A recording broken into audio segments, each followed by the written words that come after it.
Doctor Yunus সারা দুনিয়া ভেজে খাওয়া লোক, এই কথাটি বলেছেন আমাদের আইন বিচার ও সংসদ বিষয়ক উপদেষ্টা ডক্টর আসিফ নজরুল স্যার। দেখুন, এই বিষয়টা কি পজিটিভ হলো না নেগেটিভ হলো? আমি কিন্তু দারুণভাবে বিস্মিত হয়েছি একজন উপদেষ্টা হয়ে। এবং আসিফ নজরুল স্যার একজন সম্মানী মানুষ, একজন গুণী ব্যক্তিত্ব। এই অভ্যুত্থানে তার একটা ভূমিকা ছিল, তার পুরস্কার স্বরূপ তিনি উপদেষ্টা হয়েছেন। তিনি এরকম একটি কথা কিভাবে বললেন?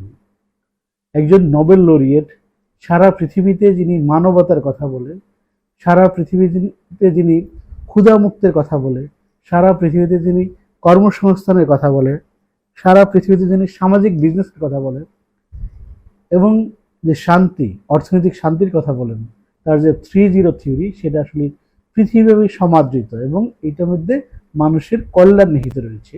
কেউ যদি বাংলাদেশে স্টাডি করেন, দেখেন এই থিওরিটা খুবই আকর্ষণীয় একটা থিওরি।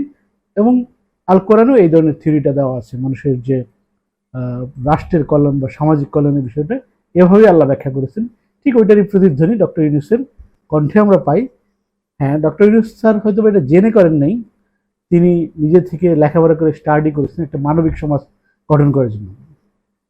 আর এই ডক্টর ইউনূস সম্পর্কে যখন বলেন প্রধান উপদেষ্টা, তার বস, উনি সারা দুনিয়া ভেজে খাওয়ালো। ভাই, এই ভেজে খাওয়া লোকটা কিন্তু পজিটিভ শব্দ না, এটা একটা নেগেটিভ শব্দ, মানে চরম নেগেটিভ শব্দ। মানে সাধারণত আমরা টাউট বাটপার শ্রেণীর, দালাল শ্রেণীর লোকদের ক্ষেত্রে এই ওয়ার্ডটা ব্যবহার করি। ও তো সারা দুনিয়া ভাইজা খায়, পুরো দেশ ভাইজা খেয়েছে। মানে আমি না খুবই বিস্মিত হচ্ছি, খুবই আশ্চর্য হচ্ছি আসিফ নজরুল স্যার এই ধরনের একটি কথা কেন বললেন বা কিভাবে বললেন। এটা বিশ্বাস করা একটু দায় যে একজন, তার মতো একজন প্রাজ্ঞ মানুষ এই ধরনের একটি মন্তব্য করবেন তার বস সম্পর্কে। আবার কেমন একটা সময়, যেই সময় ডক্টর ইউনূস বাংলাদেশে নেই, 4 দিনের সফরে লন্ডন গিয়েছেন উনি, তারেক রহমানের সাথে একটা বৈঠক করবেন, যে বৈঠকের দিকে পুরো জাতি তাকিয়ে আছে। ঠিক এই সময় উনি তৃতীয় মাত্রায় গেলেন, আবার খালেদ মহিউদ্দিনের সাথে ঠিকানায় কথা বললেন। এতদিন তো তার মিডিয়াতে কথা বলার এত ব্যস্ততা ছিল না, এখন কেন ব্যস্ততা হলো এই গ্যাপটা, এই 4 দিনের গ্যাপে? মানে বিষয়টা আসলে একটু ভিন্নভাবে যদি চিন্তা করি, হ্যাঁ বিষয়টা পজিটিভ, কিন্তু আমরা যদি একটু আউটসাইড দ্য বক্স চিন্তা করি তাহলে কিন্তু এখান থেকে নেগেটিভ কিছু অনুমান করা যায় বা চিন্তা ভাবনা করা যায়। যেহেতু অনুমান করে সাংবাদিকতা হয় না, আহ, তাই আমি বিষয়টা নিয়ে ওইভাবে ভাবছি না।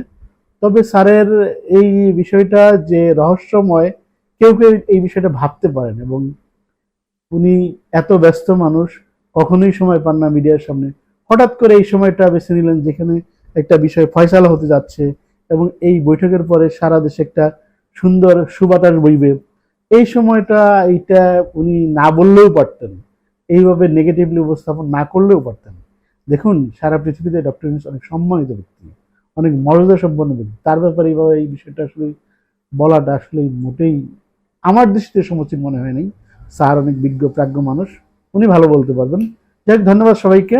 রাজনীতি ঠিক পথে এগিয়ে যাচ্ছে এবং ঠিক হয়ে যাবে সবাই। সব সব যারা দোসর ছিলেন, ষড়যন্ত্রকারী ছিলেন, তাদের আশায় যে গুলি বালি পড়েছে, এটা কিন্তু মোটামুটি একটা নিশ্চিত।